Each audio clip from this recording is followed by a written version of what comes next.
सुबह के 7:30 बजे ज्योति के फ़ोन का अलार्म बजता है। इतने सुबह सुबह तुम्हें कौन फ़ोन कर रहा है प्रेम यार, फ़ोन बंद करो। एक तो काम करते करते शरीर थका रहता है, ऊपर से तुम्हारा फ़ोन नींद पूरी नहीं होने देता। ये मेरे फ़ोन की आवाज़ नहीं है मैडम, तुम्हारा सेट किया हुआ अलार्म बज रहा है। अरे बंद करो यार। हैं 7:30 बज गए? अभी अभी तो आँख लगी थी। ठंड में इतनी सवेरे मुझसे नहीं उठा जाता प्रेम। अरे तुम पहले ये अलार्म बंद करो, इसकी आवाज़ से मेरी नींद ज़रूर ख़राब हो जाएगी। मैं 9 बजे उठूँगा, मुझे डिस्टर्ब मत करो। चलो गुड नाइट। ये कहकर प्रेम अपना मुंह ढककर सो जाता है। मुझे ही करनी थी शादी, इससे अच्छा तो पढ़ लेती ज्योति। शादी के पहले कैसे कहते थे तुम्हें पानी का एक गिलास तक उठाने नहीं दूंगा मैं, और यहाँ देखो इतनी ठंड में सुबह सुबह उठना पड़ रहा है मुझे, और ये बेशर्मों की तरह मुंह ढककर सो गए। यहाँ ज्योति ठंड से परेशान थी तो वहाँ निकिता भी कोई खुश नहीं थी। अपनी बीवी के पैर दबाते हुए निखिल उसे उठा रहा था। बाबू 8 बजने को आए, उठ जाओ ना प्लीज़, वरना बेकार में सभी को तुम में बुराइयां निकालने का मौका मिल जाएगा ना डार्लिंग। उठ रही हूँ बाबा, उठ रही हूँ, इतनी ठंड है निकल, थोड़ा सोने दो। मेरा बस चले तो मैं तुम्हें बिस्तर से नीचे पैर ही ना रखने दूँ, और खाना बनाकर अपने हाथों से खिलाऊँ बाबू को। पर ये जॉइंट फैमिली का घर है ना बाबू, अगर मैंने ये सब किया तो भैया भाभी क्या, मम्मी पापा और सारे रिश्तेदार सब एक साथ मुझ पर चढ़ जाएंगे और ताने देने लगेंगे। हम जॉइंट फैमिली के घर में रहते हैं ना, तो थोड़ा तो तुम्हें एडजस्ट करना पड़ेगा। एक बार मोटी रकम जमा कर लो, उसके बाद तुम्हारा निखिल पूरी तरह तुम्हारा। और अंगड़ाइयाँ लेती हुई दोनों बहुएं नहा धोकर रसोई में पहुंचती है। कल मैंने पूरे 30 पराठे बनाए थे नाश्ते के वक्त, क्योंकि सुषमा आंटी भी आ गई थी। आज मैं रोटियां नहीं बनाने वाली, आज मैं सब्जी बना रही हूँ, रोटियां तुम देख लो। बहुत ज़्यादा कैलकुलेशन करने लग गई हैं भाभी आप। अगर यही कैलकुलेशन मैं भी करूँ ना तो शायद घर में कलेश हो जाए। पर क्या है ना, निखिल जी ने कसम दे रखी है मुझे कि मैं घर में किसी भी बड़े से बहस ना करूँ। तो अब इस घर में सबसे छोटी हूँ मैं, बाकी सभी तो 5 साल बड़े ही है। हाँ, भले लोगों के सामने मेरी और खुद की एज सेम बताते हो। वो तो अंधा भी बता देगा कि तुमसे 2 साल की बड़ी होने के बाद भी देखने में मैं छोटी लगती हूँ। वही तो भाभी, अंधा ही तो बता सकता है, क्योंकि आँख वाले को तो सच दिख जाएगा ना। रोज़ की तरह इस ताने बाने के साथ दोनों जिठानी देवरानी अपने काम में लग जाती हैं। तभी काम वाली शांति घर पहुंचती है। बर्तन धोने के लिए जैसे ही शांति नल खोलती है और पानी में हाथ डालती है, उसके मुंह से चीख निकल जाती है। बाबा रे, इतना ठंडा पानी! आप लोगों के घर की पानी की टंकी जरूर शेड में रखी होगी, तभी पानी इतना ठंडा है। खुले में रखना चाहिए ना टंकी को। तुझसे पूछकर हम पानी की टंकी की जगह बदलेंगे क्या? घर के मर्दों को और कोई काम नहीं है कि टंकी की जगह बदलते रहेंगे? तो पानी की टंकी में गीजर लगवाइए। जिसके भी घर काम करती है सबने गीजर लगवा के रखा है। अरे भाई, काम वाली अपनी जान देकर थोड़ी ना काम करेगी। अक्टूबर आते आते मैंने बोल दिया कि गर्म पानी का इंतजाम कर लो, पर शायद आप लोगों को ध्यान में ही नहीं आता। तेरे लिए हम गीजर भी लगवा लें? वाह भाई वाह, कोई गीजर वीजर नहीं लगेगा यहाँ। शांति, इसी पानी से बर्तन धोने हैं, धोना शुरू कर दे।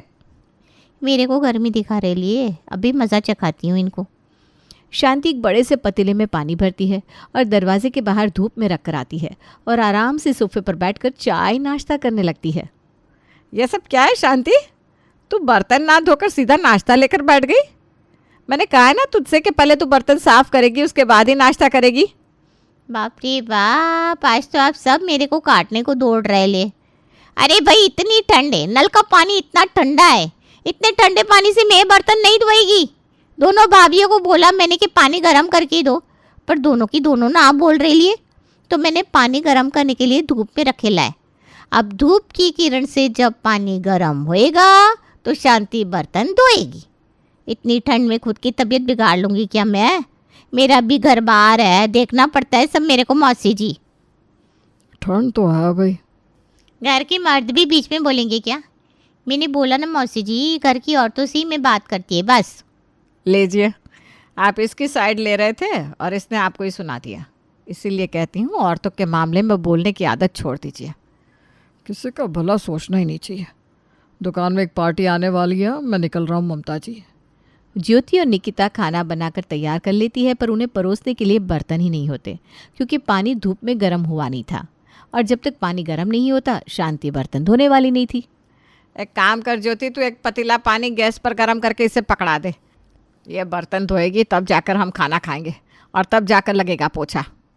ये लो, सभी को ज्योति मिलती है काम पकड़ाने को। नाश्ता बनाकर सोचा फ्री हो जाऊंगी तो मम्मी से बात करूंगी, तो अब पानी गर्म करके दो। काम वालियों के काम ही करने बाकी रह गए थे इस घर में। बड़बड़ाती हुई ज्योति रसोई में जाती है और पानी गर्म करके शांति को बर्तन धोने के लिए देती है। शांति बर्तन धो देती है और घर में सभी को खाना मिल जाता है। और अब आती है पोछे की बारी। देखिए मौसी जी, इतनी ठंड में कपड़े के पोछे को बार बार पानी में डुबो कर मैं फर्श साफ नहीं कर सकती। मेरे को एक मॉपिंग मंगा दीजिए। अब हम तुम्हें मॉपिंग ला कर दें? अरे मॉपिंग से पोछा करना होता तो हम खुद ना कर लेते। तो खुद कर लेना, मैं नहीं कर रही पोछा। पता नहीं कहाँ जाएंगे पैसे लेकर। ये कहकर शांति पोछा ज्योति के हाथ में रखकर चली जाती है। रात को खाने की टेबल पर निकिता सभी को डिस्पोजल वाले बर्तन में खाना परोसती है। ये क्या है बहू, डिस्पोजल के बर्तन में खाना क्यों दे रही हो? तो क्या करूँ पापा जी, भाभी ने तो शांति से लड़ाई कर ली और वो गुस्से में चली गई। अब फ़ोन भी नहीं उठा रही। ऐसे रोज़ वो शाम को आ जाती थी, नाश्ते और दोपहर के बर्तन साफ़ हो जाते थे। अब बर्तन साफ़ नहीं हुए तो और बर्तन आते कहाँ से? तो इसमें मेरी क्या गलती है पापा जी? वो कहती है गीज़र लगा कर दो, पानी गर्म करके दो। काम वाली वो है कि हम? अरे ठंड का वक्त है बहू, गर्जी उसे नहीं हमें है। हमें ज़रूरत है इस वक्त काम वाली की। ये डिस्कशन चल रहा था कि तभी पड़ोसन सुषमा शिमला मिर्च मांगने वहाँ पहुँच जाती है और अपनी सहेली को डिस्पोजेबल के बर्तन में खाना खाता देखकर चुस्की लेते हुए कहती है, दो दो बहुएं होने के बाद तू ये ऐसे बर्तनों में खाना खा रही है सुषमा। हे भगवान, मुझे कह दिया होता, मैं खिला देती खाना। चल तू मेरे घर। खाना तो हमने बनाया है आंटी जी, पर वो क्या है ना, हमारी काम वाली ने आज छुट्टी मार दी तो बर्तन साफ़ हुए नहीं, इसीलिए बस डिस्पोजल में खाना परोसना पड़ा। दो हाथ तुम दोनों को किस लिए दिए हैं भगवान ने? कितना ही वक्त लगता है बर्तन धोने में। 10 मिनट में बर्तन साफ होते हैं, जाकर धो लेती बर्तन। 5 प्लेट कटोरी, उसे धोने में कौन से हाथ घिस जाते तुम्हारे? काम नहीं करने के 100 बहाने हैं बस। निकिता और ज्योति सिर्फ ठंड में उठने से ही परेशान थी कि अब बर्तन साफ करने का आइडिया भी सुषमा उनके ससुराल वालों के सर में डाल देती है। रात को ज्योति कमरे में प्रेम से कहती है, जब सुषमा आंटी इतने लंबे लंबे लेक्चर झाड़ रही थी प्रेम, तो तुम मना नहीं कर सकते थे क्या? मेरी साइड नहीं ले सकते थे? नौकरानी समझ लिया तुम सबने मुझे। जब भी पैसों की ज़रूरत होती है फ़ौरन मेरे भाई को कॉल कर देते हो, और यहाँ जब मुझे तुम्हारी ज़रूरत है तब कुछ नहीं। देख लो, ज़्यादा प्रेशर आया ना मुझ पर तो मैं चली जाऊंगी अपने मायके। अरे बाबू, अब मैं क्या करता? अगर कुछ बोलता और आंटी जी को बुरा लग जाता तो पापा खामखा मुझ पर बरस जाते। जॉइंट फैमिली का घर है यार, ज़्यादा टेढ़ा बोला और पापा ने दुकान से निकाल दिया तो ये जो तुम 5-5 किट्टी करती हो ना, सारी की सारी धरी रह जाएगी।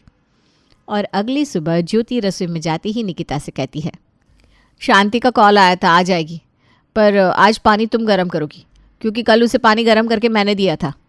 सब समझ रही हूँ मैं, कैसे एक एक करके सारा काम मुझ पर डाला जा रहा है। इतनी ठंड में जानबूझकर भाभी मुझे पानी का काम देना चाहती है। ठीक है भाभी, मैं पानी गर्म कर दूंगी, पर आटा आपको लगाना होगा क्योंकि आटा सानने में पानी इस्तेमाल होगा ना, और ठंड मुझसे अब बर्दाश्त नहीं हो रही। कल रात मैं और निखिल तो पूरी रात हीटर चालू करके सोए। वैसे भी जब इस घर की काम वाली को ठंडा पानी बर्दाश्त नहीं हो रहा तो मैं तो भरे पूरे घर से आई हूँ, तो रोटी मैं नहीं बना पाऊँगी। अरे ये क्या बात हुई निकिता? मतलब सब्जी मैं बनाऊँ, आटा मैं लगाऊँ, तो तुम क्या करोगी? खड़े खड़े सिर्फ रोटियाँ बेलोगी? जो समझना है समझिए आप। शांति के लिए पानी गर्म करके निकिता अपने कमरे में चली जाती है। अब अपना गुस्सा ज्योति निकालती तो किस पर, वो सीधा अपनी माँ को कॉल लगाती है।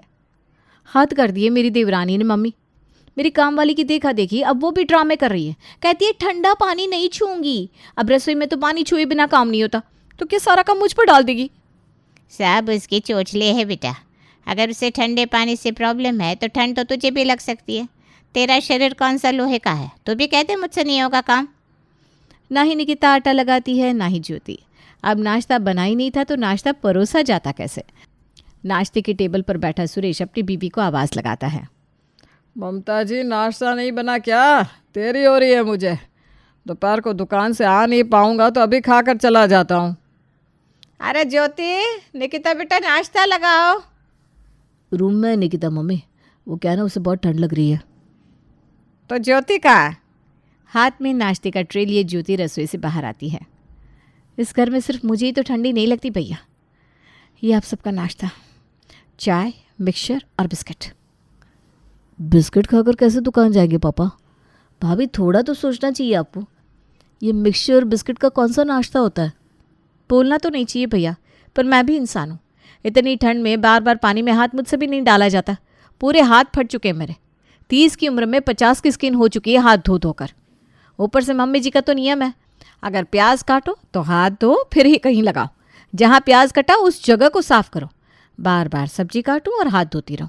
फिर बाहर से सब्जी आती है तो उन्हें अलग धोना पड़ता है मुझे। ऊपर से आटा लगाओ तब पानी का इस्तेमाल होता है। ना करते भी सारे काम में पानी छूना ही पड़ता है। मैं तो सब कुछ फिर भी कैसे भी मैनेज कर रही हूँ, पर आज निकिता ने कह दिया कि वो ठंड में पानी नहीं छुएगी, तो मैं अकेले कितना ही करती। रोटी उसने बनाई नहीं तो सब्जी बनाकर मैं करती भी क्या, इसलिए ये नाश्ता लेकर आ गई। सब्जियां धोने के लिए शांति को कह दो ना ज्योति, वो हर रोज तो पोछा लगाती भी नहीं है तो यही कर देगी। शांति एक एक्स्ट्रा काम नहीं करेगी भैया, और ठंड की मौसम में तो बिल्कुल भी नहीं। मैं तो ये कहने वाली थी कि 2 वक्त के बदले अब में एक ही वक्त आने वाली है। अरे ठीक है, मैं ये चाय बिस्किट ही खाकर जा रहा हूँ, बाद में बात करते हैं इस बारे में। सुबह सुबह घर का माहौल तो ख़राब मत करो आप लोग। अब रसोई में ठंडे पानी को छूने को तैयार नहीं था कोई, तो रोटियां बनती कैसे। दोपहर में बिना चावल भिगोए निकिता कुकर में चावल बनाकर रख देती है। चावल बना दिया है भाभी मैंने, अब आप देख लीजिए कौन सी सब्जी बनानी है आपको। 2 दिन बाद मुझे अपनी फ्रेंड के फंक्शन में जाना है। ऐसे फटे हुए हाथ लेकर जाऊंगी क्या मैं भी ठंड में पानी नहीं छूने वाली बाबा। जिसे सब्जी खानी होगी वो खुद बना ले। वैसे भी मेरा प्रेम तो कुछ भी खा लेता है। ये सब्जी के नाटक तो देवर जी की ही थे। उनकी फिक्र आप मत कीजिए भाभी, उनको मैं देख लूंगी। दाल को बिना भिगोए ज्योति भी कुकर में दाल को सीटी लगा देती। दोपहर को तीनों बाप बेटे दुकान से वापस लौटते हैं। ये दाल चावल बनाया है तुम दोनों ने, हैं मिलकर? अरे ये तो मैं अकेले ही बना देती। ये क्या ड्रामा लगा रखा है तुम दोनों ने। सुबह शांति थी तो कुछ कहा नहीं मैंने, पर ये रोज़ रोज़ नहीं चलेगा, समझी दोनों। अब मेरा निखिल कैसे खाना खाएगा, उसे तो सब्जी खाने की आदत है। मुझे पता था घर आते ही यही ड्रामा सुनने मिलेगा मम्मी, इसीलिए मैं रेस्टोरेंट से अपनी सब्जी लेते आया। जाओ निकिता, इस सब्जी को डाल कर ले आओ। अब जॉइंट फैमिली के परिवार में कुछ आएगा तो मिलेगा सबको ही ना। निकिता अपना दिमाग लगाकर अपने पति को सब्जी लाने को कह देती है, पर वो सब्जी निखिल को ही नसीब नहीं होती। किसी काम का नहीं है निखिल, पहले अपने प्लेट में सब्जी डाल लेनी चाहिए थी। खा गए ना सारी सब्जी जेठ जी। रात को फिर दोनों देवरानी जेठानी चावल और दाल ही चढ़ा देती है, क्योंकि बस एक यही खाना था जिसमें ठंडे पानी को छूना नहीं पड़ रहा था। परेशान होकर ममता कहती है, सब्जियों को मैं ही धो देती हूँ बाबा, कम से कम घर के लोग भूखे तो ना मरे। सब्जियों को लेकर ममता धोने के बाद काटने बैठ जाती है। तभी उसकी बेटी किरण का फ़ोन आता है। क्या कर रही हो मम्मी? यही सब्जियाँ काट रही हूँ बेटा। वो क्या है ना, तेरी भाभी रसोई के ठंडे पानी को छूना नहीं चाह रही। कभी कभी मुझे समझ में नहीं आता 60 की उम्र मेरी है या इन दोनों की। सुबह रोटियां बनाई और अभी सब्जी की तैयारी कर रही हूँ। क्या सोचा है मम्मी, जीने की इच्छा ख़त्म हो गई है क्या तुम में? अरे ये क्या बोल रही है तू? जिंदगी भर तो दुख देखते निकल गया, अब सुख आया है तो क्यों मर जाऊँ? अपने नाती पोतियों का मुंह देखे बिना कैसे मर जाऊँगी मैं? जीना है भाई मुझे। तो इतनी ठंडी में अगर बार बार तुम ठंडे पानी को छुओगी तो गठिया की प्रॉब्लम नहीं हो जाएगी क्या तुम्हें? जब बिस्तर से उठ नहीं पाओगी तब ये दोनों बहुएं कोई काम नहीं आएंगी। इनकी तो मदद करने की सोचो ही मत। मैं सब समझ रही हूँ, एक एक करके ये सारा प्रेशर तुम पर डाल रही है, ताकि या तो घर में एक खाना बनाने वाली आ जाए या सारा काम तुम खुद पर ले लो। उनके जाल में ना आकर इन्हें ठीक करने की सोचो। अगली सुबह ममता सभी के सामने कहती है, किरण लंदन जा रही है। दामाद जी को 4 टिकटें मिली है लंदन जाने की, तो ये ठहरे 2 लोग। तो मुझे कह रही थी मम्मी तुम और पापा भी चलो। अब मैं इस उम्र में कहाँ लंदन घूमूंगी। वही ना मम्मी जी, और लंदन में तो बहुत ठंड पड़ती है, आपकी तो तबीयत बिगड़ जाएगी। टिकट बर्बाद ना हो इसलिए मैं और निखिल चले जाते हैं। अगर आपको याद हो मम्मी जी, तो पिछले साल आप लोगों के साथ पुरी का ट्रिप निकिता और निखिल ने किया था।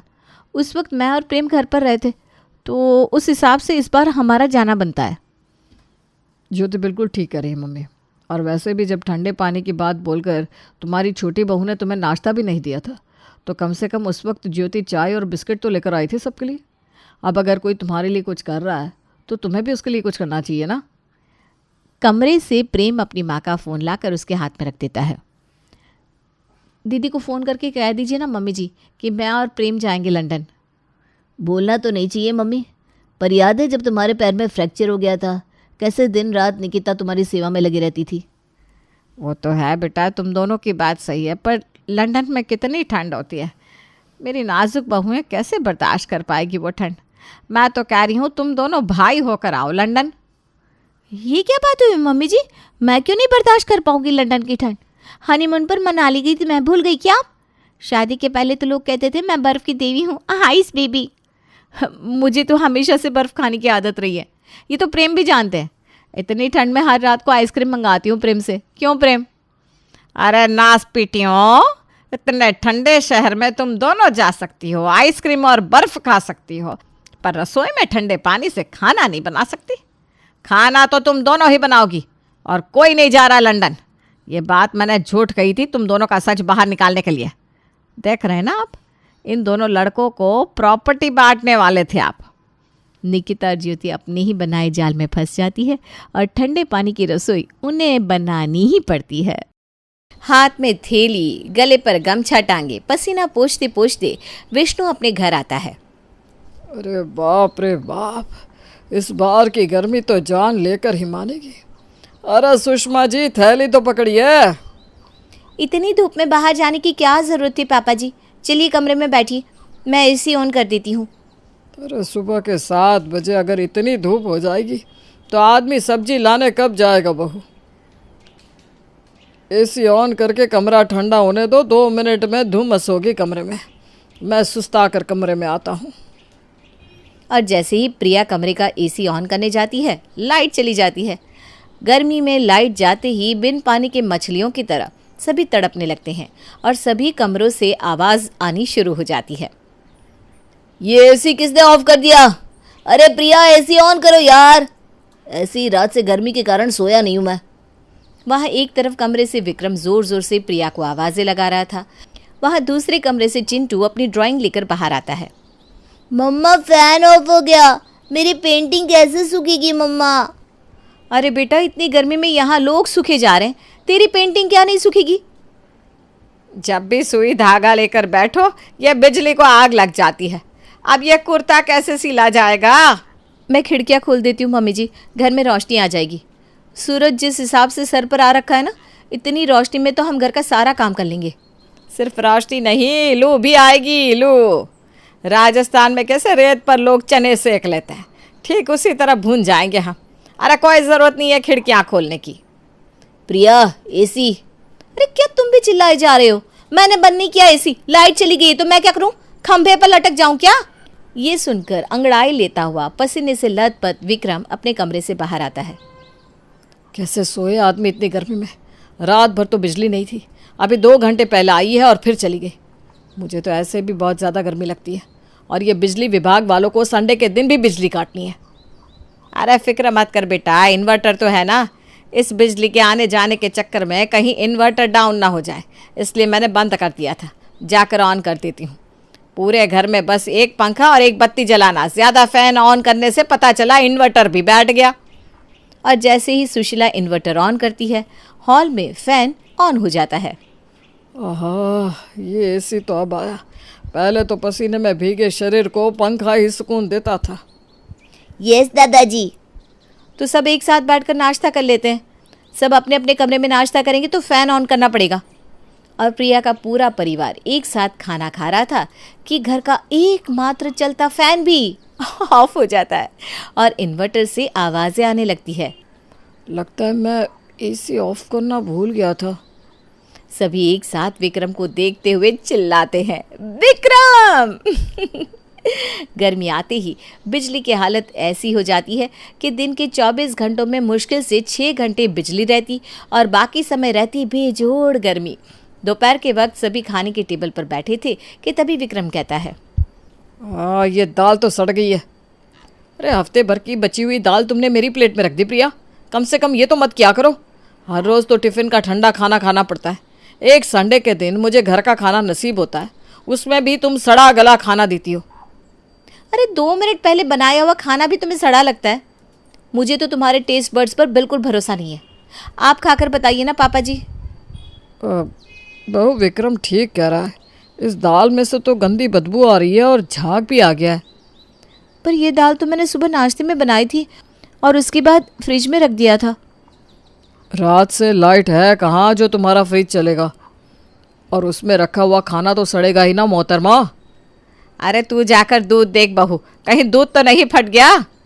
प्रिया फौरन किचन में जाती है और फ्रिज खोलकर देखती है कि फ्रिज में रखी सारी सब्जियां सड़ चुकी थी। बस यही दुख बाकी था, हर वक्त अलग अलग खाना बनाओ।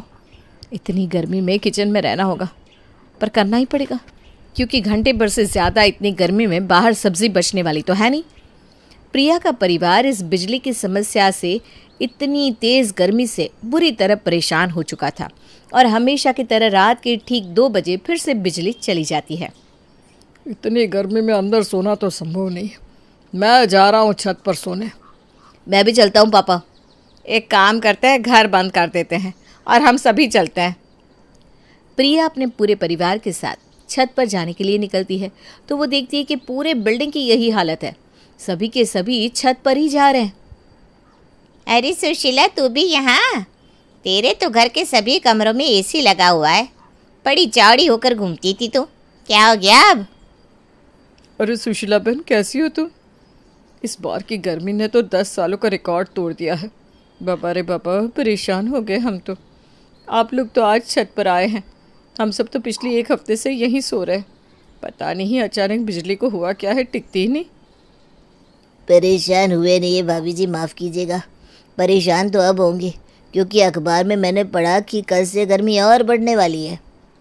और इसी तरह बातचीत करते हुए सभी लोग एक साथ छत पर सो जाते हैं। अगली सुबह जैसे ही नल खोलते हैं कि बिजली चली जाती है और मच जाता है पूरे मोहल्ले में पानी का हाहाकार। अरे कोई है घर पर? अरे सुशीला, एक बाल्टी पानी मिलेगा क्या? अरे मैं तो यहाँ खुद बिना पानी के बैठी हुई हूँ शीतल। प्रिया बेचारी खुद पानी लेने के लिए विमला के घर गई है। खाना बनाने तक पानी नहीं है हमारे घर में। शीतल और सुशीला बात कर रहे थे कि तभी हाथ में पानी की बाल्टी लिए प्रिया आती है, जिसे देखते ही सब भागते हुए वहाँ आ जाते हैं। मुझे पता था प्रिया तुम पानी ला कर दोगी। जल्दी लाओ पानी, मैं नहा कर आता हूँ, मुझे ऑफिस भी निकलना है। अरे ये क्या बात हुई कि ऑफिस निकलना है? देख नहीं रहा मैं कब से यहाँ बहू की राह देख रही थी। मुझे पूजा करनी है भाई, पहले मैं नहाऊंगी। अरे मुझे कब से वॉशरूम जाना है और तुम लोग नहाने के पीछे लड़ाई कर रहे हो। पहले पेट साफ हो जाए, उसके बाद तो नहाना धोना होगा। ला बहू, मुझे दे दे पानी। कितनी मुश्किल से विमला आंटी के घर से 1 बाल्टी पानी लेकर आई हूँ खाना बनाने के लिए, और यहाँ आप लोग पहले ही नहाना धोना लेकर बैठ गए। अगर ये पानी मैं आप लोगों को दे दूंगी तो खाना कैसे बनेगा? पानी दिया कैसे उस विमला ने? हाँ, यहाँ किसी के घर में पानी नहीं है तो विमला के पास पानी कहाँ से आया? ये तो मुझे नहीं पता आंटी जी, सभी को 1-1 बाल्टी पानी तो दे रही थी। एक काम करो ना विक्रम, तुम सभी भी 1-1 बाल्टी पानी लेने आंटी के यहाँ चले जाओ, आंटी ज़रूर तुम्हें पानी देगी। और आधे घंटे के अंदर अंदर ये बात पूरे मोहल्ले में फैल जाती है। कोई पतीला, कोई बाल्टी, कोई टब तो कोई कटोरी लेकर विमला के घर के बाहर लाइन लगा लेता है। तू पीछे से आगे कैसे आया विनोद? मैं बता दे रहा हूँ, मैं मुक्का मार दूंगा। मेरे पति को छुएगा और मैं तुझे छोड़ दूंगी क्या? बड़ा आया मुक्का मारने वाला। अरे भाई शांत हो जाओ, सब शांत हो जाओ। वो देखो विमला कुछ कह रही है।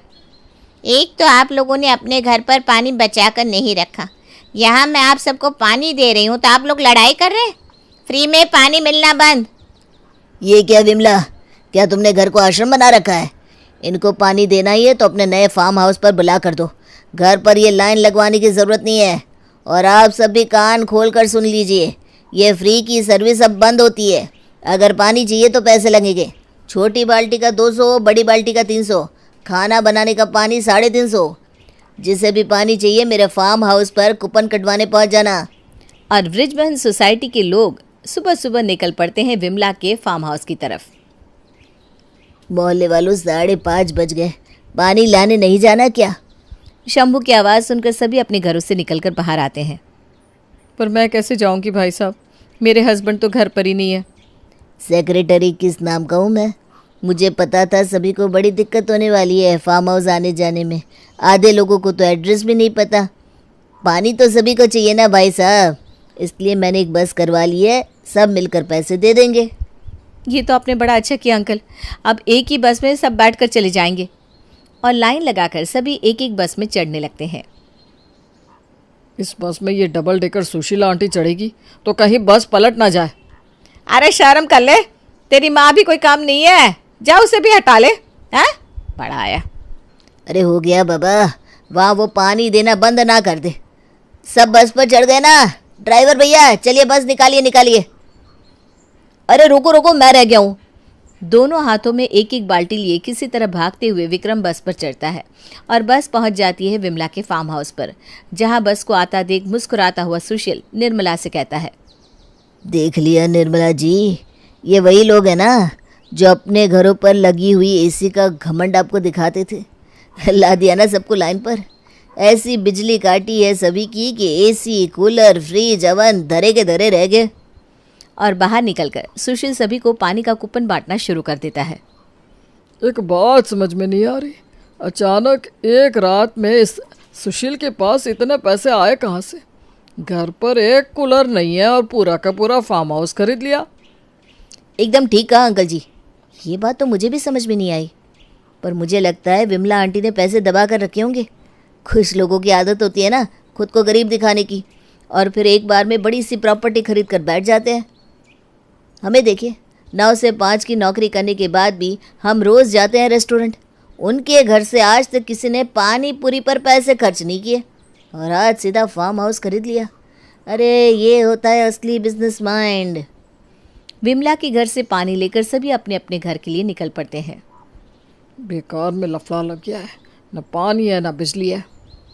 बिजली का तो पता नहीं पापा जी, पर जो पानी मिला है उतने में ही गुजारा करना पड़ेगा, उतने में ही नहाना, उतने में ही टॉयलेट भी जाना। और किसी को लूज मोशन हो तो वो क्या करेगा, है बता बहू? फिर वो तो उसकी किस्मत मम्मी जी। और हाँ, भूल के भी टॉयलेट का फ्लश कोई चालू मत कर देना भाई, वरना नल से जो 1-2 बूंद पानी आ रहा है वो भी बंद हो जाएगा, हाथ धोने भर भी पानी नहीं बचेगा। दोपहर में लाइट ना होने के कारण कोई न्यूज़पेपर लेकर तो कोई हैंड फैन लेकर खुद को हवा दे रहा था। तभी रसोई से प्रिया खाना बनाकर लाती है और सभी के सामने परोसती है। मम्मा मुझे ये सब नहीं खाना, आज तो आप पाव भाजी बनाने वाले थे ना। अरे बेटा, यहाँ पीने का पानी नहीं बचा है, खाने में कितना पानी बर्बाद करती। ऊपर से अगर कुछ बनाती भी तो एक्स्ट्रा बन जाता और उसे फ्रिज में रखना पड़ता। लाइट नहीं है ना बेटा, तो फ्रिज भी तो चालू नहीं हो रहा, तो मैंने सोचा फ्रूट्स ही काट कर ला दूँ। अब इससे तुम लोगों को पानी भी मिल जाएगा और खाने का खाना भी हो जाएगा। और मसाले के लिए मैंने काला नमक भी तो दिया है। चलो आराम से खाओ। हाँ बेटा। हे भगवान, अब लाइट दे दे वरना न जाने हमारा क्या होगा। किसी ने सही कहा था, जल ही जीवन है। और इसी तरह कुछ और दिन निकल जाते हैं और फिर आता है सभी के घर बिजली का बिल। बिल आया है। ये सुनते ही सुशीला बिल लेने दरवाजे पर जाती है। शर्म नहीं आ रही तुम्हें? बिल देकर जा रहे हो? अरे बिजली थी कहाँ जो उसका बिल बनेगा? हम बिजली देते नहीं, तब तो 15,000 का बिल आया आपका आंटी जी।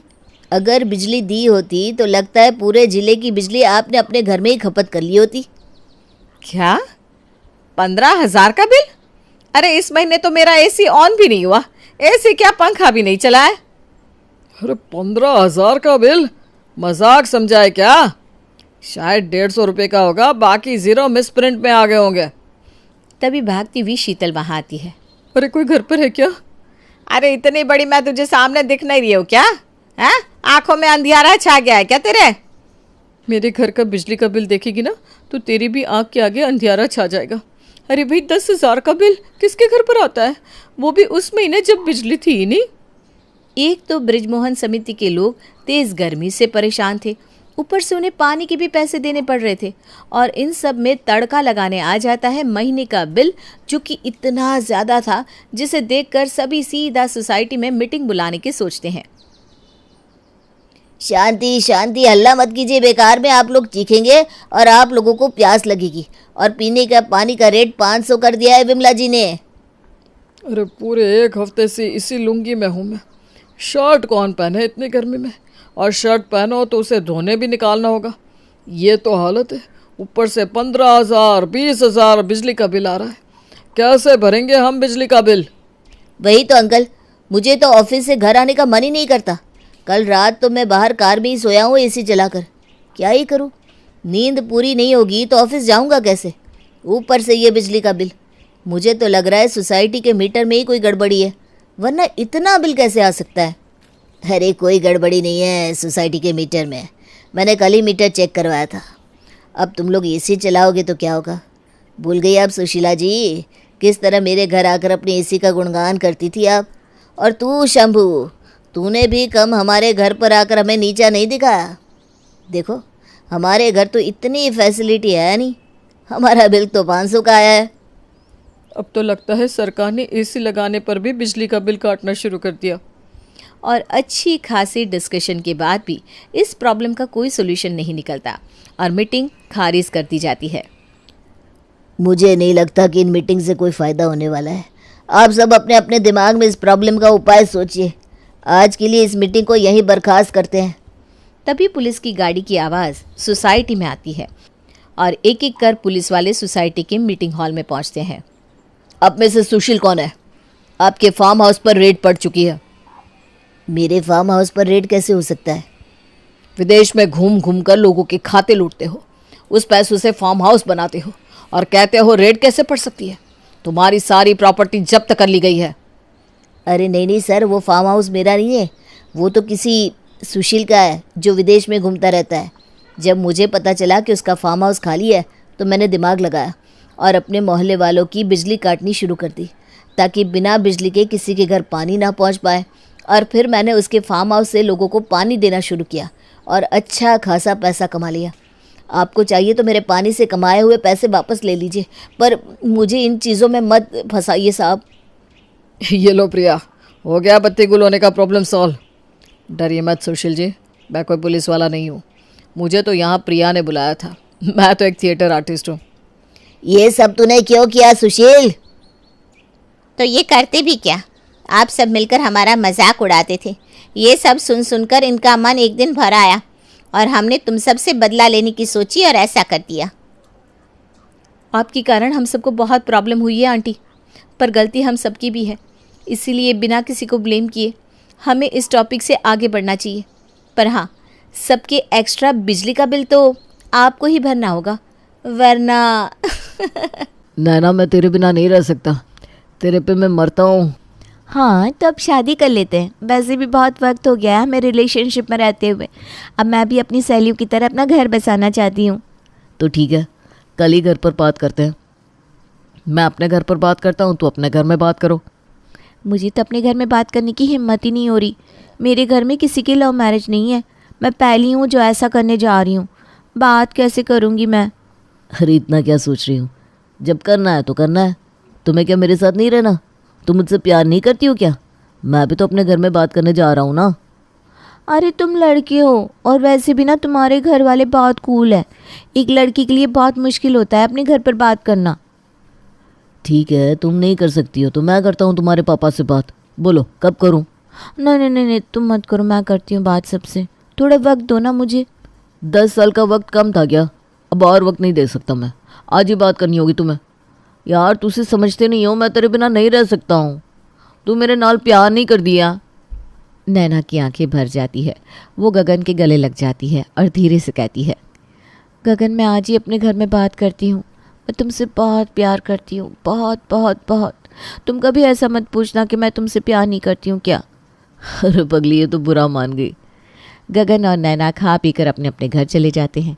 रात को दोनों अपने अपने घरों में शादी की बात करते हैं। एक तरफ नैना अपने घर वालों को सब कुछ बताती है तो दूसरी ओर गगन अपने घर में सबको सब कुछ बता देता है। पापा मैं गगन के अलावा किसी और से शादी नहीं करूँगी, वो बहुत अच्छा है, आप एक बार उससे मिल तो लीजिए। ठीक है, मिल लेते हैं। लड़का अपनी जात का तो होगा ही। और नहीं तो क्या, इससे तो बचपन से ही एलर्जी है दूसरी जात से। बुला लो लड़के को कल घर पर।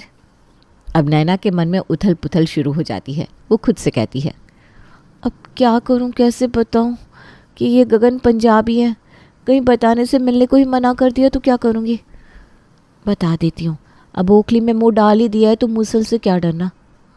नैना अपनी आंखें बंद करके एकदम से कहती है, नहीं गगन पंजाबी है लेकिन मैं उससे ही शादी करूंगी, कल वो आ रहा है आपसे मिलने। ये बोलकर नैना अपने कमरे में चली जाती है। मनीषा अपने माथे पर हाथ रखकर कहती है, कहाँ हम बनिया, कहाँ वो पंजाबी। इस लड़की को क्या हो गया है? उस लड़के ने कोई जादू टोना तो नहीं कर दिया?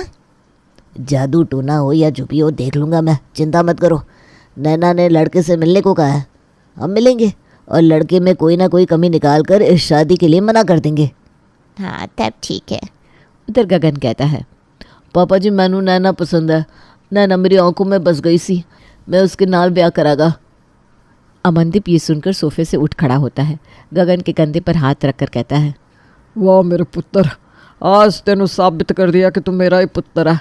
मैंने भी तेरी नाल प्रेम ब्याह किया सी। कब चलना है लड़की वालों के घर बात करना है?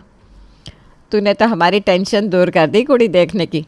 नैना नाम तो बड़ा चंगा है कुड़ी दा। अमनदीप इतना एक्साइटेड हो जाता है कि ज़ोर ज़ोर से ताली मारने लगता है। बेटा कल क्यों, अभी चलते हैं लड़की के घर। नहीं नहीं पापा जी, कल चलते हैं, एक दिन की तो बात है। हाँ जी कल चलेंगे, पायल खरीद लेंगे सुबह।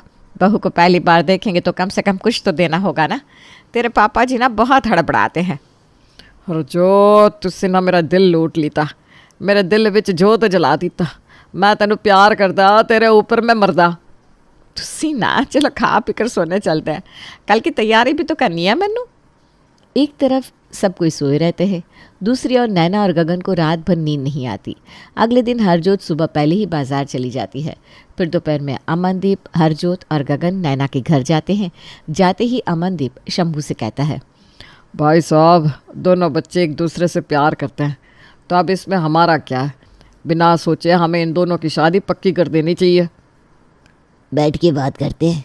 सब बैठते हैं। मनीषा चाय नाश्ता लगाती है। भाई साहब लीजिए, बहन जी बात तो होती रहेगी, पहले कुछ खाइए। हाँ अब तो सब लगा ही रहेगा।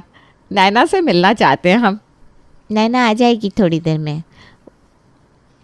वो ऐसा है ना बहन जी कि हम बनिया हैं और आप लोग पंजाबी, ये रिश्ता हमें पसंद नहीं है। अरे बहन जी क्या खराबी है हमारे पुत्र में, जो आपने अपनी बेटी का हाथ उसे देने से मना कर दिया। अपने कॉलेज का टॉपर रह चुका है गगन, और उसकी सैलरी 36 लाख सालाना है। अंकल जी आपकी बेटी को कभी कोई कमी नहीं होने दूंगा, आप उसका हाथ मुझे दे दीजिए। आपके लड़के में कोई कमी नहीं है, बस आपकी जाति अलग है। हमारे घर में दूसरी जात में शादी नहीं होती। भाई साहब अब क्या ही जात, अब बच्चे खुश तो सब खुश। इनकी खुशी के लिए मान जाओ। अपनी जात में आप अपनी बेटी की शादी करोगे तो ज़रूरी है क्या कि वो लड़का उसे अच्छे से रखेगा? कल को उसको कोई तकलीफ़ हुई तो वो ज़िंदगी भर आप लोगों को ही कोसेगी ना। बात तो बहन जी सही कह रही है जी। वो बगल में अग्रवाल जी की बेटी है ना, वो ससुराल छोड़कर यहीं आकर बैठी है। सुना है लड़का कुछ कमाता नहीं था, शादी के वक्त पता नहीं चला। ठीक है तुम कहती हो तो ये रिश्ता मुझे मंजूर है। रिश्ता पक्का होने के बाद से अमनदीप की खुशी का ठिकाना नहीं रहता। वो अपनी खुशी जाहिर करने के लिए भांगड़ा करने लगता है। सब कुछ अच्छे से हो जाता है। गगन धीरे से अमनदीप से कहता है, पापा जी हो गया, अब शादी में भांगड़ा करना। हाँ ओ भाई साहब, ओह भाई साहब नहीं समझी जी, अब तो रिश्ता जुड़ गया है। अब शादी की बात कर लेते हैं, क्या है कैसे करना है, डेट शीट निकलवा लेते हैं। हाँ जी वो भी निकलवा लेंगे। भाई साहब मुझे एक बात कहनी है। अरे समदन जी तुसी बेधड़क कहो जो कहना है। अब हम रिश्तेदार हैं और रिश्तेदारी में क्या हिचक। वो समझी जी हम बनिया है और हमारे में पीना वीना नहीं चलता। हमारी बेटी की शादी में कोई दारू नहीं खुलेगी। समदन जी हमारे में बिना दारू के कोई भी फंक्शन नहीं होता। बिना दारू के पार्टी को पार्टी ही नहीं समझते। अरे कोई बात नहीं, शादी में हम बिना दारू के काम चला लेंगे, बाद में फिर सबको अपने घर में पार्टी दे देंगे। पंजाबियों में नॉनवेज चलता है और हमारे घर में लहसुन प्याज भी नहीं बनता। शादी में हम तो भाई बिना प्याज लहसुन का खाना ही बनवाएंगे। बाराती नाराज़ हो जाएंगे, क्या इज्जत रहेगी हमारी। सब कहेंगे कैसी शादी की है। अरे कुछ नहीं होगा, शादी आपको जैसी करनी है करो। हम अपनी बहू को ले जाएंगे और अपने यहाँ ऐसी शानदार पार्टी देंगे कि लोग देखते रहेंगे। ठीक है तब। शादी पक्की ना समधन जी? हाँ जी, बच्चों की खुशी में ही तो अपनी खुशी है। नैना और गगन एक दूसरे को देखते हैं और शादी की खुशी उनकी आंखों से झलकने लगती है। समधी जी शादी की डेट निकलवा कर हमें बताइएगा। अब हम चलते हैं। ठीक है जी। गगन और उसका परिवार वापस चला जाता है। अब एक एक करके गगन और नैना के घर वाले अपने रिश्तेदार और दोस्त यार को शादी के बारे में बताते हैं। मनीषा की बहन को जैसे ही पता चलता है कि नैना की शादी किसी पंजाबी लड़के से हो रही है तो वो कहती है, अब क्या यही देखना बाकी रह गया है? अब पंजाबियों की खातिरदारी करनी पड़ेगी। बहुत गलत जगह हाथ रखा है तुमने मनीषा। ये पंजाबी लोग खाते पीते हैं, शादी में पीकर तमाशा करेंगे। देख लेना तुम, पूरी बिरादरी में नाक कट जाएगी हमारी। अरे नहीं दीदी, वो बहुत भले लोग हैं, हम मिले हैं उनसे। उन्होंने कहा जैसे करनी है वैसे शादी करो, हम अपने हिसाब से वैसे ही शादी करेंगे जैसे हमारे में होती है, शुद्ध शाकाहारी खाना। अरे बाबा, तुझे अभी वो लोग सीधे लग रहे हैं। शादी में देख लेना तमाशा करेंगे। बाहर से दारू पी कर आएंगे, फिर क्या करेगी तू? हैं, बिना दारू के इन लोगों की एक छोटी सी पार्टी भी नहीं होती तो शादी कैसे होगी? देख लेना तू, हंगामा होकर रहेगा। मुझे क्या है, तेरी बेटी है, मुझे आना है, मैं आ जाऊंगी। मनीषा की बहन फ़ोन रख देती है। उधर हरजोत की एक सहेली उससे कहती है, यार हरजोत, तेरी इकलौती बेटी की शादी है और तुझे उन बनिया के अलावा और कोई नहीं मिला क्या? अरे नहीं नहीं, नैना बहुत सुंदर है और अपने गगन को पसंद है। शादी तो करनी थी तो उसकी पसंद से ही कर देते हैं, सोचा। वो तो ठीक है, लेकिन इन बनियाओं की शादी में ना कोई मज़ा नहीं होता। ना शादी में कोई रौनक, ना नॉनवेज, ना कोई शराब, ना भांगड़ा। अरे क्या ही मज़ा आएगा ऐसी शादी में। ऊपर से सब इतना फीका और हल्का रंग पहनते कि पूछो मत, कोई जोश ही नहीं लगता। नहीं नहीं, ऐसा नहीं होगा, आराम से होगा सब। उनको जैसा करना है करे वो लोग पार्टी, हम यहाँ करेंगे एकदम जानदार तड़कता भड़कता जश्न। मुझे नहीं लगता ये शादी चलेगी। और लड़की में भी यही आदतें होंगी ना, शादी के बाद वो गगन को कहेगी ये मत करो वो मत करो, तुम लोगों की ज़िंदगी ख़राब हो जाएगी। ऐसे ही नहीं कहा है किसी ने कि शादी अपनी जात में ही करनी चाहिए। इधर हरजोत उधर मनीषा के मन में बातें घर कर लेती है। मनीषा शंभू से कहती है, पंडित जी से शादी की तारीख निकलवा लेते हैं। हाँ, मैंने बात कर ली है, अगले महीने 25 तारीख शुभ है। समधी जी से बात कर लेता हूँ, बहुत काम करने बाकी है अभी तो। शंभू अमनदीप को फ़ोन करके कहता है, भाई साहब, शादी की तारीख अगले महीने 25 तारीख की है, आप लोग अपने तैयारी कर लीजिए। अमनदीप कुछ कहता उससे पहले अमनदीप की बहन कहती है, कौन से गुरुद्वारे से फेरे होंगे? गुरुद्वारे नहीं जी, हम तो अपने घर से शादी करेंगे। अमनदीप, अब शादी भी उनके हिसाब से होगी। कभी ऐसा हुआ है क्या? देख लेना, शादी के बाद ये रिश्ता टिकेगा नहीं। वो लड़की भी घर में आकर अपने घर वालों की तरह मनमानी करेगी। तो फिर से सोच ले, इस रिश्ते को ना करने में ही भलाई है। अरे दीदी, शादी दोनों तरीके से होगी, फिर क्या दिक्कत है? दिक्कत तुझे तब समझ में आएगी जब वो लड़की घर आकर नॉनवेज बनने पर अपने नाक पर कपड़ा लगाकर घूमेगी, गगन को 10 बार नहाने को कहेगी, मैनू की है करना है जो कर, बाद में तुअर पर जाए जी पछताएंगे। अमनदीप फ़ोन कट कर देता है। शंभू के मन में बात लग जाती है। वो मनीषा से कहता है, मुझे कुछ ठीक नहीं लग रहा। नैना उस घर में खुश नहीं रहेगी। अब इसे उनके घर के रिश्तेदार इस तरह से बातें कर रहे हैं। हाँ जी, मेरी दीदी भी यही बोल रही थी कि हमें भी दिक्कत होगी इस शादी से। लेकिन क्या कर सकते हैं अब? धीरे धीरे सबको नैना और गगन की शादी के बारे में पता चलता है और सब आकर अपने अपने तरीके से गगन और नैना के परिवार को ये रिश्ता ना करने के लिए समझाते हैं। लोगों की बातें सुनते सुनते शंभू के दिमाग में ये बात बैठ जाती है और वो अमनदीप को फ़ोन करके कहता है, भाई साहब, आप अपने लड़की का रिश्ता कहीं और देख लो, हम अपनी लड़की नहीं दे सकते। क्या जी, हम छुप कर रिश्ता क्या ले आए, अब तो सिर पर चढ़ रहा है। मेरे बेटे को भी लड़की की कमी नहीं है, हमें भी नहीं करना ये रिश्ता। दोनों फ़ोन रख देते हैं। गगन नैना को फ़ोन करके सब कुछ बता देता है। अब क्या होगा, तुम्हारे बिना मैं नहीं रह सकती हूँ। शादी तो मैं तेरे नाल ही करागा। तू एक काम कर, सबसे बोल कर एक मीटिंग रख दे फिर से। मैं दोनों परिवार को फिर से शादी के लिए मनवाऊंगा, लेकिन शादी तेरे नाल करागा। ठीक है, मैं कोशिश करती हूँ मम्मी पापा से बात करने की। वो लोगों को मनाना इस बार तो और भी मुश्किल है। तो एक काम कर, दुर्गा मंदिर में कल शाम अपने मम्मी पापा के साथ आ जाना। मैं भी वहाँ अपने मम्मी पापा के साथ आ जाऊँगा, तब तो तुझे कुछ नहीं करना होगा। हाँ, ये ठीक है। अगले दिन नैना अपने परिवार के साथ मंदिर में चली जाती है। वहीं गगन भी अपने परिवार के साथ आ जाता है। दोनों परिवार एक दूसरे से टकराते हैं। अमनदीप और शंभू एक दूसरे को देखकर मुंह फेर लेते हैं। मुझे आप सबसे एक बार गल करनी है, अब कोई बात नहीं होगी। पुत्र, इन लोगों को बड़ा गुरूर है। पापा जी, मेरे लिए ही सही, एक बार साथ बैठ लीजिए ना। गगन सबको मनाकर सामने वाले होटल में बैठता है और सबको मनाता है। अंकल जी, आप मुझ पर भरोसा करके तो देखिए, लोगों की बात मत सुनिए। शादी के बाद ऐसी कोई भी दिक्कत नहीं होगी नैना को। उसे जैसा खाना है, जैसा पहनना है, वो वैसा ही करेगी। हम पिछले 7 साल से इस रिलेशनशिप में हैं, साथ में घूमते हैं, फिरते, खाते पीते हैं, लेकिन आज तक तो कोई दिक्कत नहीं हुई। नैना मेरे बिना नहीं रह सकती। एक बार लोगों की नहीं, अपनी बेटी की सोच कर देखिए। शंभू बहुत देर चुप रहने के बाद कहता है, ठीक है, शादी की तैयारी करो, लेकिन अगर मेरी बेटी को कोई तकलीफ हुई ना तो जान ले लूँगा मैं तेरी। दोनों परिवार शादी की तैयारियों में लग जाता है। इधर गगन महीने भर पहले ही शादी के कार्ड बंटवा देता है ताकि शादी कैंसिल होने का कोई चांस ही ना रहे। दिन बीतने लगते हैं, सब अपना अपना काम कर रहे होते हैं और जिन लोगों को कार्ड मिला था शादी का वो बातें बनाते हैं कि ये शादी टिकेगी नहीं। इसी तरह शादी का दिन आ जाता है। गगन और उसका परिवार बारात लेकर नैना के घर पहुंच जाता है। गगन को देखकर शंभू का भाई कहता है, अभी भी मौका है, इस शादी को तोड़ दे वरना तो बहुत पछताएगा। पूरे बाराती मुझे तो टुल लग रहा है। मैं कहा रही है लड़के के मुंह से। नहीं भैया, लड़का नहीं पीता है। जैसे तैसे सारे रस्म रिवाज करके गगन मंडप तक पहुंचता है और एक लंबी सांस लेता है। अब बस शादी हो जाए, सुकून ही सुकून मिलेगा। नैना दुल्हन के जोड़े में मंडप पर आती है। नैना को आता देखकर उसका ताऊ कहता है, रुक जा नैना, ये शादी नहीं हो सकती। लड़का मुझे एक ज़रा पसंद नहीं है। कैसे रहेगी इन लोगों के साथ तू? सब कितना भड़कीला पहन कर आए हैं। एक बार फिर से सोच ले बेटा, मत कर ये शादी। यहाँ तक आने के बाद भी मुझे सोचना पड़ेगा शादी के लिए? नहीं ताऊ जी, मैं ये शादी करूँगी। गगन और नैना की शादी हो जाती है। शादी के बाद नैना गगन के घर पहुंचती है। नैना का बहुत अच्छे से स्वागत होता है, जैसा उसने कभी सोचा भी नहीं था। बहू, तुझे जैसा रहना है तो रहना, कोई प्रेशर नहीं है तुझ पर। अच्छा, आज जल्दी सो जाना, कल यहाँ एक पार्टी है। जी मम्मी जी। नैना सो जाती है और आराम से अगले दिन उठती है। फिर नहा धोकर तैयार हो जाती है।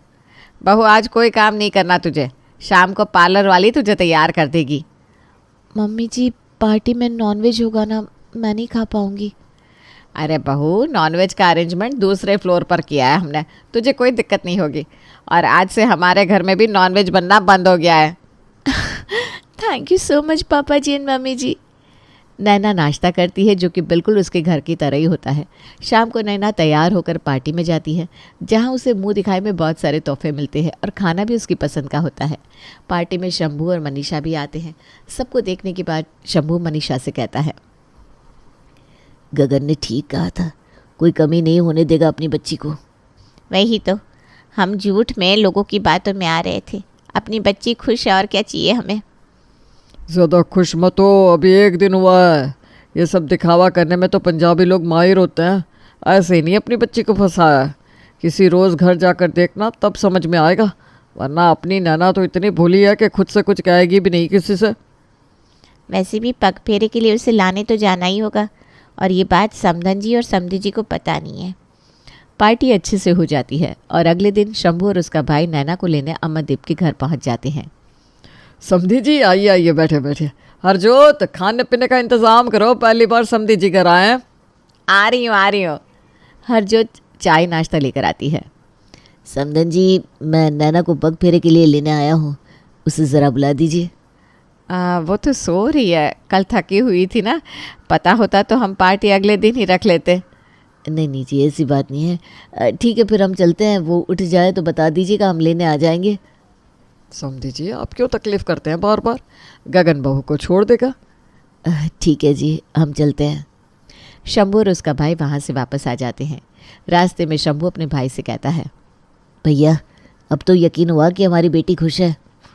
हाँ भाई, हमने जैसा सोचा था वैसे तो कोई दिक्कत है नहीं यार। नैना अपने ससुराल में एकदम आराम से एडजस्ट हो जाती है और सब कुछ सही से चलने लगता है। माँ बहुत भूख लग रही है, जल्दी से खाना दे दो ना, आज मैं बहुत थक गई हूँ। तू तो रोज़ ही थक जाती है। मुझे तो समझ में नहीं आता, जब तुझे इतनी ही थकान होती है तो तू नौकरी छोड़ क्यों नहीं देती। वैसे भी अब तेरी शादी की उम्र हो गई है। क्या माँ, शादी के बाद तो वैसे ही मेरी नौकरी छूट जाएगी। पता नहीं कहाँ मेरा ससुराल होगा। शादी से पहले थोड़ा बहुत कमा तो लेने दो। अच्छा ठीक है मेरी माँ, तुझे जितना शादी से पहले कमाना है कमा ले। थैंक यू मेरी बात समझने के लिए। मेरी प्यारी मॉम, जल्दी से खाना लगा दो ना, बहुत तेज़ की नींद आ रही है और वैसे भी मुझे सोना भी है।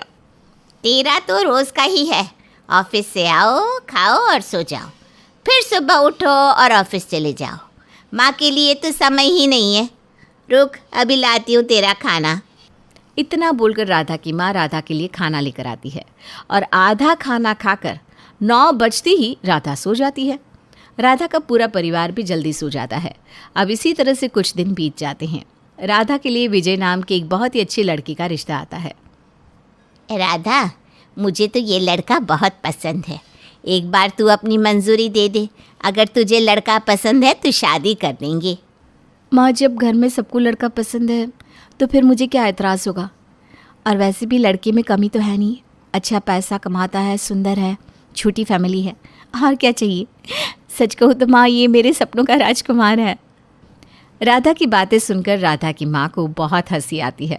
अब इस तरह से कुछ दिन और बीत जाते हैं और बहुत जल्द राधा की शादी विजय से हो जाती है। विजय से शादी करने के बाद राधा अपने ससुराल जाती है, जहाँ वो अपने ससुराल वालों का बहुत अच्छे से ख्याल रखती है। पर राधा को किसी ने ये सिखाया ही नहीं था कि ससुराल में किस तरह से रहना होता है। राधा जितने अच्छे से अपने घर वालों का ख्याल रखती है, उतने ही अच्छे से अपना भी ख्याल रखती थी। रात के 9 बजते ही राधा रानी सो जाती। ऐसे ही एक दिन विजय 11 बजे रात को घर आता है और अपनी माँ आशा से कहता है, माँ आप सच में ना बहुत अच्छी है। औरों की माँ तो बेटे की शादी करने के बाद बिल्कुल बदल जाती है, कहती है बीवी के आने से बेटा बदल गया। पर आप तो अभी भी मेरे लिए उठी रहती है। बेटा, माँ को अपने बच्चों की फिक्र हमेशा रहती है। अब तेरी बीवी तो 9 बजते ही सो जाती है, उसे तो फ़र्क भी नहीं पड़ता कि घर में किसने खाया किसने नहीं, वो तो तेरा इंतज़ार तक नहीं करती। कोई बात नहीं माँ, समय के साथ राधा भी सब सीख जाएगी। अरे पता नहीं वो दिन कब आएगा। अब मेरी बात सुनकर तू ये मत सोचना कि मुझे तेरी बीवी से दिक्कत है। माँ मैंने तो कुछ कहा ही नहीं, और मैं बहुत अच्छे से जानता हूँ कि आप राधा को कितना प्यार करती हो, पर फिर भी मैं इस बारे में राधा से बात करूँगा।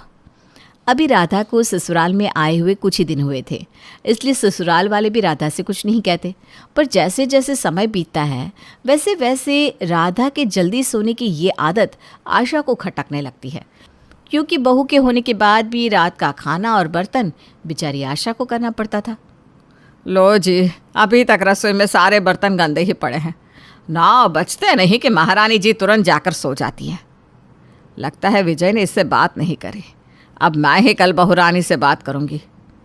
राधा के जल्दी सोने की वजह से रोज़ रोज़ आशा को ही रात के बर्तन धोने पड़ रहे थे, जिस वजह से वो अगली सुबह राधा से इस बारे में बात करती है।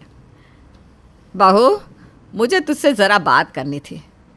देख, मेरी बातों का गलत मतलब मत निकालना, पर रात के 9 बजे कौन सोता है भला?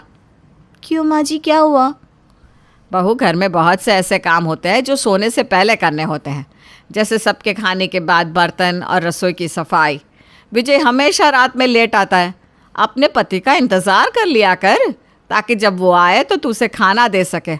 अब देख, तेरी वजह से मुझे अपना टीवी छोड़कर बेटे की देख रेख करनी पड़ती है। अरे आखिर माँ अपने बेटे की शादी क्यों करवाती है? इसीलिए ना, ताकि उसकी बीवी आए और उसे समझे। माफ़ करना माँ जी, मुझे किसी ने बताया ही नहीं कि ससुराल में कितने बजे सोना होता है। मेरी ना आदत है 9 बजे सोने की। पर फिक्र मत कीजिए, अब से मैं सोने से पहले अपना रात का सारा काम ख़त्म करके ही सोया करूँगी। इतना बोलकर राधा वहाँ से चली जाती है।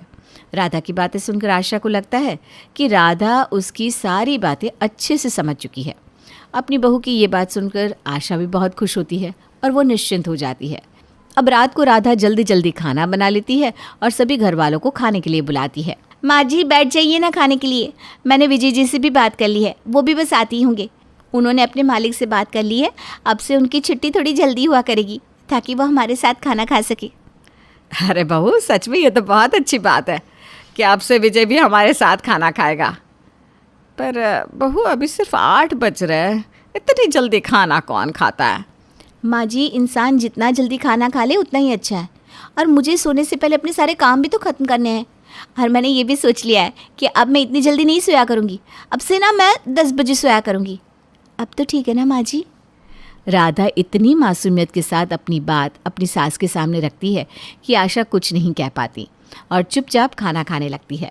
कुछ देर बाद विजय आता है और राधा विजय के साथ खाना खाकर रात का सारा काम खत्म कर लेती है और सोने से पहले अपनी सास को दूध और दवाई देकर कहती है, माँ जी अब आपको चिंता करने की ज़रूरत नहीं है, मैं सोने से पहले सारा काम कर लूँगी। और मैंने सारा काम कर भी लिया है। देखिए 9:30 बज चुके हैं, आपकी दवाई का समय हो गया है ना।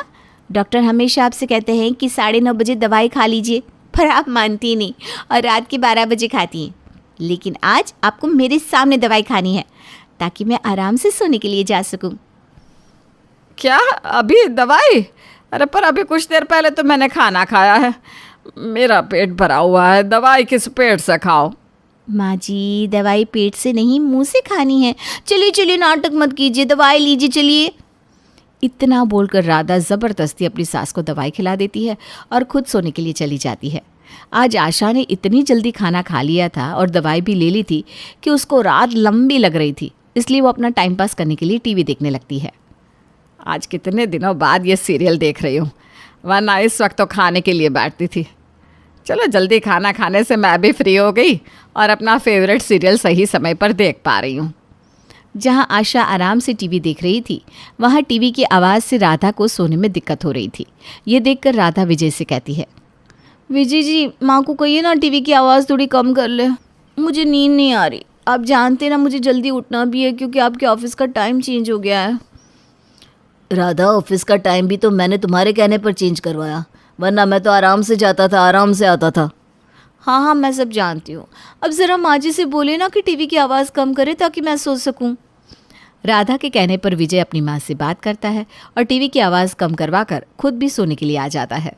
समय यूं ही गुजरता है और समय के साथ अब राधा के ससुराल वालों को भी राधा की तरह जल्दी उठने की, खाने की, सोने की आदत हो जाती है।